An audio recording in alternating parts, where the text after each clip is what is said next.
SP साहब एक साधारण इंसान के भेष में होते हैं और एक सब्जी वाले के साथ वहाँ के थाने में पहुँच जाते हैं। थाने में जाने के बाद वो थाना इंचार्ज से बात करने लगते हैं और उससे कहते हैं कि साहब, इस व्यक्ति ने आपके पास कुछ दिन पहले कंप्लेंट लिखवाई थी, लेकिन आपने उस कंप्लेंट पर कोई भी कार्रवाई नहीं की है।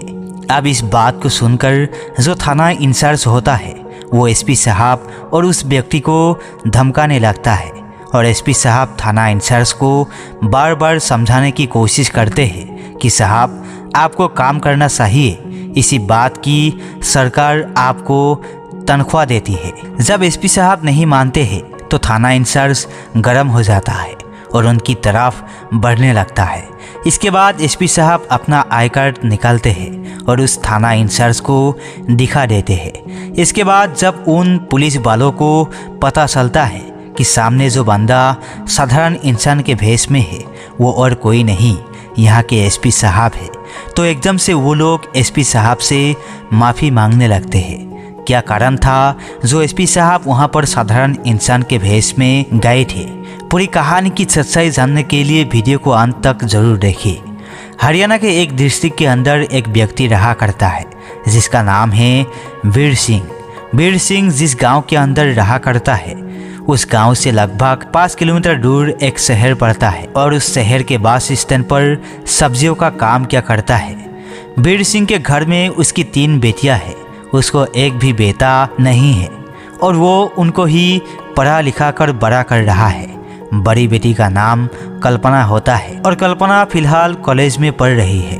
2 छोटी जो बेटी है वो फिलहाल स्कूल में पढ़ रही है और कल्पना का एडमिशन अभी उसने कॉलेज में करवाया है। इसके बाद जब कल्पना कॉलेज जाने लगती है तो कॉलेज जाने के लगभग 6 महीने बाद अचानक से कल्पना को कुछ लड़के छेड़ने लगते हैं और उसको परेशान करने लगते हैं। स्टार्टिंग में तो जो कल्पना होती है इन सब बातों को इग्नोर करती है और सोचती है कि 2-4 दिन ऐसे ही बोलेंगे और उसके बाद दूर हट जाएंगे। लेकिन धीरे धीरे उन लड़कों का तोड़सड़ और भी ज़्यादा बढ़ गया था क्योंकि वो लड़के कभी कल्पना के साथ स्कूल में पढ़े थे और इसी वजह से वो सोच रहे थे कि इसको तो हम पहले से ही जानते हैं, तो ये हमारा भला क्या कर लेंगे।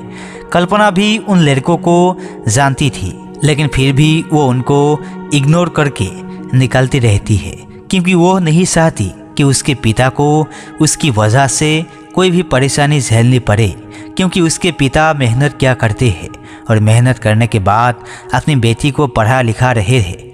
अब तभी एक दिन अचानक से जब कल्पना कॉलेज से वापस लौट रही थी तो उसी दौरान उनमें से एक लड़का आकर कल्पना का हाथ पकड़ लेता है।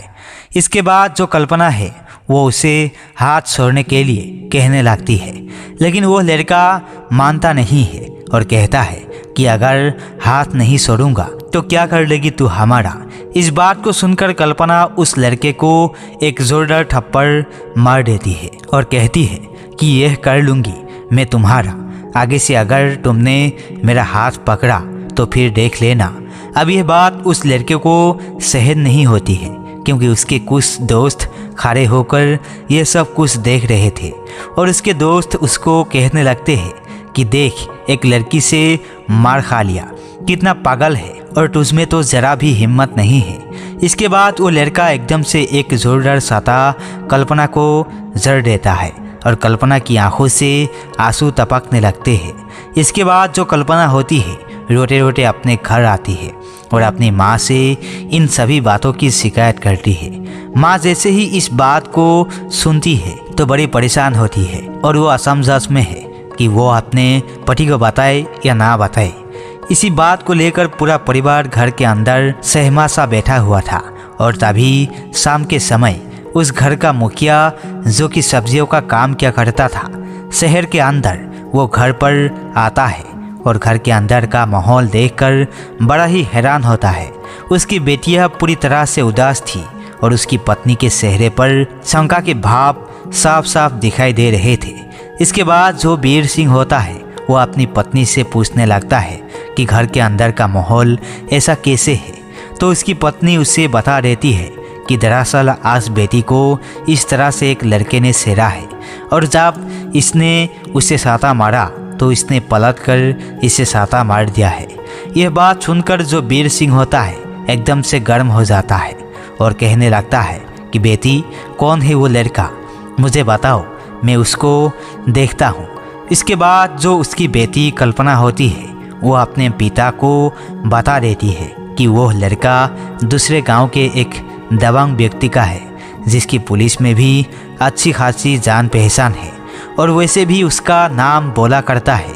काफ़ी बड़ा उनका परिवार है और उस गांव के अंदर उनके परिवार से कोई भी टक्कर लेने की हिम्मत नहीं करता है।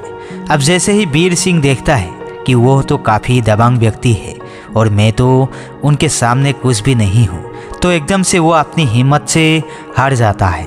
हिम्मत हार कर बिस्तर पर बैठ गया था। उसकी पत्नी उसे ऐसा बैठते हुए देख रही थी और उसकी पत्नी को भी पता था कि वो व्यक्ति काफ़ी ज़्यादा दबंग है। अगर उससे हम लोगों ने कुछ कहा तो हमारी खैर नहीं होगी। इसके बाद बच्चे सोने के लिए चले जाते हैं, लेकिन वीर सिंह के दिमाग में अभी वो बात घूम रही थी कि उसकी बेटी को कोई लड़का छेड़ा करता है और वो अपनी बेटी के लिए कुछ कर नहीं सकता।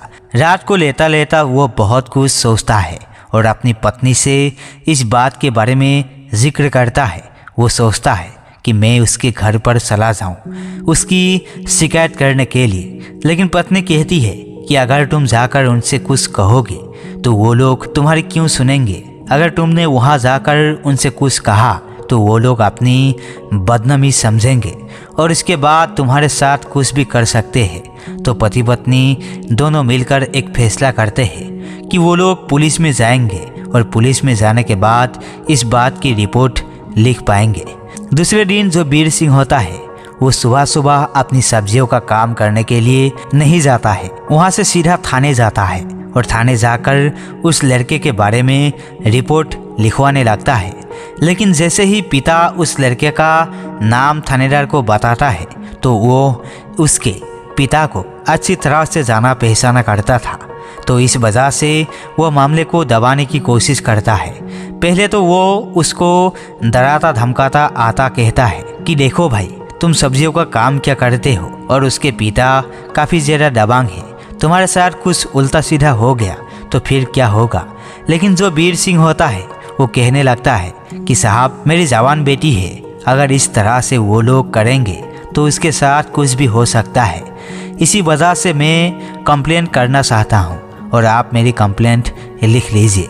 ऐसा कहकर जो वीर सिंह होता है थाने में कंप्लेंट जमा करा देता है और इसके बाद जो थाना इंचार्ज होता है वो वीर सिंह को वहाँ से वापस भेज देता है और कहता है कि ठीक है, मैं इस पर कार्रवाई कर दूंगा, कोई भी कैसी भी दिक्कत नहीं है।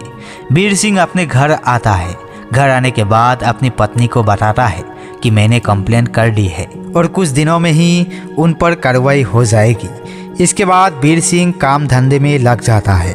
उसकी बेटी कॉलेज जाने लगती है और 2 दिन ऐसे ही बीत जाते हैं, लेकिन 2 दिन तक उन लड़कों पर कोई भी कार्रवाई नहीं हुई थी और ना ही वीर सिंह को थाने बुलाया गया था। अब इस बात को देखकर वीर सिंह बड़ा ही हैरान होता है और वो सीधा थाने पहुंच जाता है। वहां जाकर वो उनसे कहने लगता है कि साहब, 2 दिन हो गए हैं मुझे कंप्लेंट दिए हुए, लेकिन अभी तक आपने इस पर कोई भी कार्रवाई नहीं की है। अब जैसे ही थाना इंचार्ज इस बात को सुनता है तो वो कहने लगता है कि इस पर कार्रवाई मैंने कर दी है और वो लड़के अब तुम्हारी बेटी को परेशान नहीं करेंगे। वो बच्चे माफ़ी मांग रहे थे और कह रहे थे कि हमसे गलती हो गई, आगे से ऐसा कुछ नहीं होगा। तो वीर सिंह कहता है कि साहब, मेरी बेटी को उन्होंने साता मारा है और यह कौन सी इंसानियत हुई, आप इस तरह से नहीं कर सकते। आप उन लोगों पर कार्रवाई करो और उसके बाद ही मैं संतुष्ट बैठूंगा। इसके बाद जो थाना इंचार्ज होता है वो एकदम से गर्म हो जाता है और वीर सिंह को धमकाने लगता है। कहता है कि मैंने जो फैसला कर दिया है उस पर तुम्हें शक है क्या? वो लोग अब तुम्हारी बेटी से कुछ नहीं करेंगे, मैंने उनके घर वालों से कह दिया है और वो लोग माफ़ी मांग रहे थे। ऐसा कहकर वो धमकाकर वीर सिंह को भेज देता है। तो वीर सिंह सोचता है कि चलो कोई बात नहीं, अब साहब कह रहे हैं तो आप मेरी बेटी के साथ ऐसा कुछ नहीं होगा। इसके बाद वीर सिंह वापस से अपने घर आ जाता है और घर आकर अपनी पत्नी को बता देता है कि पुलिस वालों ने उन पर कार्रवाई कर दी है और कोई भी किसी भी दिक्कत नहीं है। परिवार खुश हो जाता है और इसके बाद जो लड़की कल्पना होती है दोबारा से कॉलेज जाने लगती है। लेकिन आज जैसे ही कल्पना के कॉलेज की छुट्टी होती है तो उसी दौरान वो लड़के फिर से उसके सामने खड़े हो जाते हैं और दोबारा से उसे छेड़ने लगते हैं। उसको धमकाते हैं कि तूने पुलिस में शिकायत की है ना, और तू क्या सोच रही है कि पुलिस वाले हमारा कुछ बिगाड़ लेंगे। पुलिस वाले हमारा कुछ भी नहीं बिगाड़ सकते और हम चाहे तो तेरे साथ कुछ भी कर सकते हैं। अब इन बातों को सुनने के बाद जो कल्पना होती है वो एकदम से फूट फूट कर रोने लगती है और रोती हुई अपने घर पहुंच जाती है। इसके बाद वो अपनी माँ को दोबारा से ये सारी बातें बताती है और माँ इन बातों को सुनकर फिर से परेशान हो जाती है। जैसे ही शाम को वीर सिंह वापस आता है तो वीर सिंह की पत्नी उन्हें इन सभी बातों के बारे में बताती है जो कुछ भी उसकी बेटी के साथ हुआ था। अब यह बात सुनकर वीर सिंह और भी ज़्यादा परेशान हो जाता है क्योंकि वो थाने में भी गया था, लेकिन पुलिस वालों ने उनकी एक बात नहीं सुनी है और उसके बावजूद भी ये लड़के उसकी बेटी को परेशान कर रहे थे। वो अपनी दुकान पर ऐसी गुमसुम सा बैठा रहता है और गुमसुम सा बैठा बैठा इस बात के बारे में सोचने लगता है कि क्या फ़ायदा मेरा पिता होने का जब मैं अपनी बेटी को सुरक्षा प्रदान नहीं कर पाया। इसके बाद उसके दिमाग में ढेर सारे गलत तरह के विचार चलने लगते हैं। तो तभी उसके साइड में ही रेडी लगाने वाला एक व्यक्ति उसके पास आता है और उससे कहने लगता है कि भाई वीर सिंह, 2-3 दिन से देख रहा हूँ तो काफ़ी ज़्यादा परेशान है, आखिर क्या समस्या है तुम्हें। तो इसके बाद जो वीर सिंह होता है अपनी पूरी समस्या के बारे में उस व्यक्ति को बता देता है और कहता है कि यार मेरी समझ में नहीं आ रहा है कि मुझे क्या करना चाहिए। मैं तो सोच रहा हूँ कि खुद से ही कुछ ना कुछ किया जाए ताकि मैं उन बच्चों को सबक सिखा सकूं, लेकिन फिर डर लगता है कि अगर मैं ऐसा करूंगा तो मुझे सज़ा हो जाएगी और उसके बाद मेरे परिवार का क्या होगा। इसके बाद वो रेडी वाला भी थोड़ी देर तक असमंजस में पड़ा रहता है। फिर उसके बाद कहने लगता है कि यार अगर ऐसी बात है तो तुझे यहाँ के एसपी साहब के पास जाना चाहिए, क्योंकि थाना इंचार्ज उसके सामने कुछ भी नहीं है। अगर वो चाहे तो तुझे इंसाफ भी दिला सकते हैं और तेरी बेटी को वो दोबारा से परेशान भी नहीं करेंगे। इस बात को सुनकर वीर सिंह उससे कहने लगता है कि सच में ही ऐसे अफसर होते हैं। तो वो कहता है कि हाँ, सच में ऐसे अफसर होते हैं और तुम चिंता मत करो, कल मैं तुम्हारे साथ चलूँगा और हम दोनों मिलकर एसपी साहब के पास जाएंगे। इसके बाद दूसरे दिन जो वीर सिंह होता है वहाँ से अपने दोस्त को लेता है और सीधा दोनों दोस्त मिलकर एसपी साहब के पास पहुँच जाते हैं। अब जैसे ही वो दोनों एसपी साहब के पास जाते हैं उन्हें अपनी समस्या के बारे में बताते हैं। तो इस बात को सुनकर एसपी साहब को बड़ी हैरानी होती है। इसके बाद एसपी साहब उनको आश्वासन दिलाते हैं और कहते हैं कि आप कैसे भी चिंता मत करो, आपने एक बार मुझे बता दिया तो आपकी बेटी को कुछ भी नहीं करेगा, इस बात की गारंटी मैं ले रहा हूँ। एसपी साहब उससे उस लड़के का नाम और उसके पिता का नाम और उसके गांव का नाम लिखवा लेते हैं और उन लोगों को अपना नंबर देते हैं और कहते हैं कि कल सुबह सुबह इस नंबर पर मुझे फ़ोन कर लेना और उसके बाद मैं आपके पास आ जाऊंगा और मैं आपके साथ चलकर देखता हूं कि थाना इंचार्ज आपकी इस एप्लीकेशन पर काम कैसे नहीं करता है। ऐसा कहकर एसपी साहब ने उन लोगों को वहां से भेज दिया था और खुद उस व्यक्ति के बारे में पता लगाने लगते हैं जिस व्यक्ति की कंप्लेन लेकर यह व्यक्ति उस थाना इंचार्ज के पास गया था। इसके बाद वो अपने एक विश्वसनीय पुलिस वाले पर फ़ोन करते हैं जिसकी ड्यूटी कभी उस परिया में थी और वहां से उस व्यक्ति की रिपोर्ट लेते हैं। रिपोर्ट लेने के बाद उन्हें पता चलता है कि उस व्यक्ति के पुलिस से अच्छे खासे ताल्लुकात है और पुलिस वाले जो रिश्वत लिया करते हैं वो उसके खिलाफ कोई भी रिपोर्ट नहीं लिया करते हैं, क्योंकि वो व्यक्ति अच्छे खासे पैसे पुलिस को दिया करता है और इसी वजह से वो हर मामले से बच जाता है। तो एसपी साहब समझ जाते हैं कि यह पुलिस वाला उनके पास गया होगा, तो उसने कह दिया होगा कि कोई बात नहीं, बच्चों को मैं समझा दूंगा, तो मैं कैसी भी परेशानी लेने की ज़रूरत नहीं है। और पुलिस वाले को उसने पैसे दे दिए होंगे। तो जो एसपी साहब है वो इस मामले की तह तक जाना चाहते हैं और देखना चाहते हैं कि पुलिस वाले का रवैया आम इंसानों के प्रति कैसा होता है। और इसी वजह से वो सोचने लगता है कि किस तरह से थाने के अंदर जाए। तो उन्हें आइडिया आता है, जो व्यक्ति उनके पास शिकायत लेकर आया था उसके साथ उसका एक दोस्त था जो रेडी लगाया करता था। तो वो सोचता है कि क्यों ना मैं रेडी लगाने वाला ही बनकर उसके पास जाऊं और फिर देखूं कि क्या होता है। तो एसपी साहब पूरी तरह से अपना भेष बदल देते हैं, साधारण से कपड़े पहनते हैं, नकली दाढ़ी मूछ लगा ली थी और इसके बाद सीधा उस सब्जी वाले के पास पहुंच जाते हैं और कहते हैं कि चलो अब थाने चलते हैं और फिर देखेंगे कि क्या होता है। अब सब्जी वाला जब पहली बार एसपी साहब को देखता तो पहचान नहीं पाता है और उसके बाद जब एसपी साहब बताते हैं कि मैं वही एसपी हूँ जिससे तुम कल मिलकर आए थे, तो वो कहने लगता है कि साहब इस तरह से क्यों हो। तो वो कहता है कि मुझे देखना है कि आम इंसान के साथ किस तरह का ताल्लुक करते हैं और इसी वजह से मैं यहाँ पर आया हूँ। इसके बाद एसपी साहब सब्जी वाले के साथ सीधा थाने पहुँच जाते हैं और वहाँ जाकर थाना इंचार्ज से बात करने लगते हैं और कहते हैं कि साहब हमारा दोस्त आपके पास कंप्लेंट लेकर आया था, लेकिन आपने उसकी कंप्लेंट पर कोई भी कार्रवाई नहीं की है और जो लड़के उसकी बेटी को परेशान किया करते थे उन्होंने दोबारा से उसकी बेटी को परेशान किया है। अब ये बात सुनकर जो थाना इंचार्ज है वो कहने लगता है कि कोई बात नहीं, मैं दोबारा से उन लोगों को बोल दूंगा और वो तुम्हारी बेटी को परेशान नहीं करेंगे। अब आप लोग यहाँ से चले जाओ। अब इस बात को सुनकर जो एसपी साहब है वो कहने लगते हैं कि साहब ये तो कोई अच्छी बात नहीं हुई। अगर आप पहले इस बात पर कार्रवाई कर लेते तो दोबारा उन लोगों की हिम्मत नहीं होती और फिर भी आप ऐसी ही कर रहे हो। अगर आप ऐसा करोगे तो किसी दिन लड़की के साथ गलत हो जाएगा। अब ये बात जैसे थाना इंचार्ज सुनता है वो भी एक साधारण व्यक्ति के मुंह से तो एकदम से गर्म होने लगता है और कहता है कि तुम होते कौन हो मुझे कानून सिखाने वाले।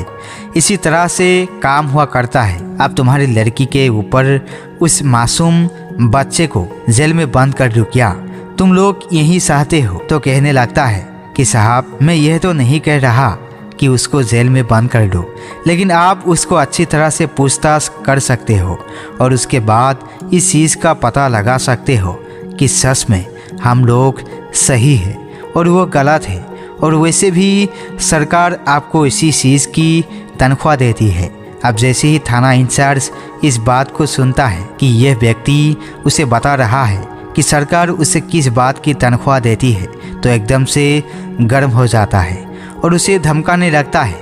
कहता है कि तुम्हारी भलाई इसी में होगी, तुम यहाँ से उल्टे पांव चले जाओ वरना तुम दोनों को हवालात में डाल दूंगा और फिर देख लेना कि सरकार हमें किस बात की तनख्वाह देती है।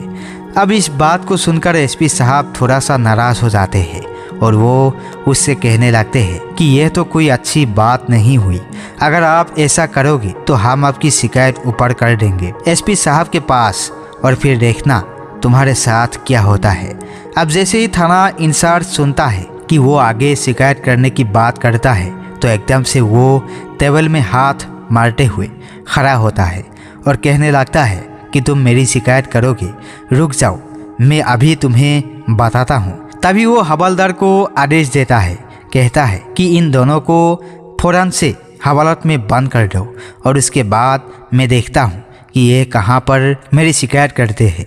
मैं भी तो देखूँ इनको बसाने के लिए कौन आता है। इसके बाद जो हवलदार होता है वो एसपी साहब की तरफ बढ़ने लगता है, लेकिन तभी जो एसपी साहब होते हैं वो हवलदार को रोकते हैं और अपना आई कार्ड निकाल कर उन सभी को दिखा देते हैं। अब जैसे ही वो लोग आई कार्ड देखते हैं तो एकदम से हैरान हो जाते हैं और इसके बाद एसपी साहब अपनी नकली दाढ़ी मूछ भी हटा देते हैं। अब जैसे एसपी साहब अपने असली रूप में आए थे और उन्होंने अपना आई कार्ड दिखाया था तो सभी पुलिस के जितने भी कर्मचारी वहाँ पर थे वो सभी हैरान हो जाते हैं और लोग आकर एसपी साहब को सैल्यूट मारने लगते हैं।